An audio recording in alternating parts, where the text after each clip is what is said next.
मोदी सरकार ने सरकारी कर्मचारियों को बड़ा तोहफा दिया है। आखिरकार केंद्र सरकार ने नई पेंशन स्कीम में सुधार की मांग को स्वीकार करते हुए यूनिफाइड पेंशन स्कीम को मंजूरी दे दी है।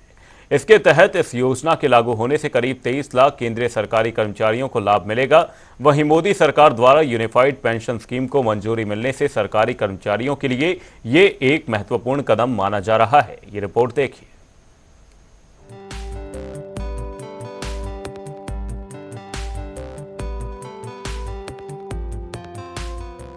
केंद्र की मोदी सरकार ने शनिवार को देश भर के केंद्रीय कर्मचारियों के लिए बड़ी घोषणा का ऐलान किया है।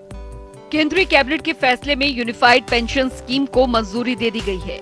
इस स्कीम की लॉन्चिंग के बाद अब केंद्रीय कर्मचारियों के पास नेशनल पेंशन स्कीम यानी एनपीएस और नई यूनिफाइड पेंशन स्कीम यानी यूपीएस के बीच चुनने का विकल्प होगा। अगर राज्य सरकारें चाहें तो वे भी यूपीएस के नए मॉड्यूल को अपना सकती हैं। बता दें कि नई यूपीएस स्कीम आगामी 1 अप्रैल 2025 से लागू होगी। यूपीएस स्कीम उन सभी के लिए भी लागू होगी जो एनपीएस के अंतर्गत 2004 में रिटायर हुए थे। वहीं 25 साल नौकरी करने वालों को इस स्कीम का पूरा लाभ मिलेगा। नौकरी के अंतिम 12 महीने में मिली बेसिक का 50% पेंशन मिलेगी। केंद्रीय मंत्री अश्विनी वैष्णव ने योजना के विवरण की घोषणा की। उन्होंने कहा कि केंद्र ने एक समिति बनाई जिसने आरबीआई और विश्व बैंक सहित कई प्रमुख संगठनों के साथ 100 बैठकें की ताकि इस योजना के लिए निर्णयों को अंतिम रूप दिया जा सके, जिससे 23 लाख केंद्रीय सरकारी कर्मचारियों को सीधा लाभ मिलेगा। नरेंद्र मोदी जी की अध्यक्षता में यूनियन कैबिनेट ने यूनिफाइड पेंशन स्कीम को अप्रूव किया है, इसको अनुमोदित किया है और ये स्कीम अभी आने वाले समय में लागू होगी। इम्पोर्टेंट विषय था कर्मचारियों की तरफ से कि हमें अश्योर्ड अमाउंट एक चाहिए, जो बहुत लॉजिकल और वाजिब रिक्वायरमेंट था।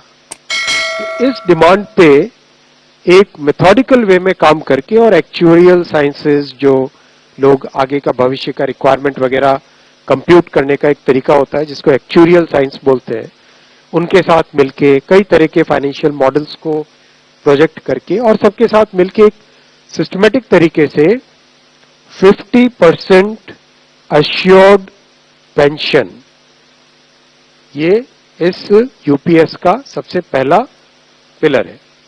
इसकी डिटेलिंग देखनी चाहिए हमें।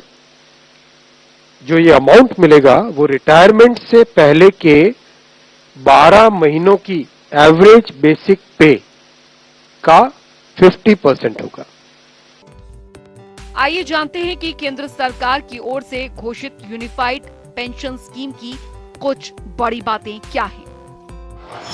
यूनिफाइड पेंशन स्कीम यानी यूपीएस 1 अप्रैल 2025 से प्रभावी होगी। यूपीएस के तहत सरकार ने सरकारी कर्मचारियों के लिए वेतन का 50% पेंशन के रूप में सुनिश्चित किया है। कम से कम 25 साल तक नौकरी करने वाले को रिटायरमेंट से पहले पिछले 12 महीनों में प्राप्त औसत मूल वेतन का 50% पेंशन के रूप में दिया जाएगा। इस पेंशन के हकदार वही होंगे जो कम से कम 10 साल नौकरी करेंगे। 10 साल अगर कोई नौकरी छोड़ता है तो उसे कम से कम 10,000 रुपए पेंशन के तौर पर मिलेंगे। कर्मचारी की मृत्यु होने पर उसकी पेंशन की 60% रकम परिवार को मिलेगी। रिटायर होने पर ग्रेच्युटी के अलावा एक मुश्त भुगतान भी किया जाएगा। महंगाई इंडेक्सेशन का लाभ भी मिलेगा। कर्मचारियों को अंशदान करने की जरूरत नहीं होगी। सरकार अपनी तरफ से कर्मचारी की बेसिक सैलरी का 18.5% वहन करेगी। हर 6 महीने की सेवा के बदले मासिक वेतन प्लस डीए का 10वां हिस्सा जुड़कर रिटायरमेंट पर मिलेगा। कैबिनेट से यूनिफाइड पेंशन स्कीम की मंजूरी के बाद पीएम मोदी ने कहा कि हमें उन सभी सरकारी कर्मचारियों की कड़ी मेहनत पर गर्व है जो देश की प्रगति में महत्वपूर्ण योगदान देते हैं। यूनिफाइड पेंशन योजना सरकारी कर्मचारियों के लिए सम्मान और वित्तीय सुरक्षा सुनिश्चित करती है, जो उनकी भलाई और सुरक्षित भविष्य के लिए हमारी प्रतिबद्धता के अनुरूप है। प्रधानमंत्री नरेंद्र मोदी की अध्यक्षता में केंद्रीय मंत्रिमंडल ने शनिवार को एकीकृत पेंशन योजना यानी यूनिफाइड पेंशन स्कीम को मंजूरी दे दी। इस स्कीम का उद्देश्य सरकारी कर्मचारियों के लिए सुनिश्चित पेंशन, सुनिश्चित पारिवारिक पेंशन और सुनिश्चित न्यूनतम पेंशन प्रदान करना है। लोकसभा चुनाव के बाद सरकारी कर्मचारियों के लिए घोषित योजनाओं में केंद्र सरकार की ये योजना बहुत ही बड़ी मानी जा रही है। इस योजना के माध्यम से केंद्र सरकार केंद्रीय कर्मचारियों को न केवल सरकारी कर्मचारियों की लंबे समय से चली आ रही मांगे पूरी भी की है। न्यूज़ डेस्क, जनता टीवी।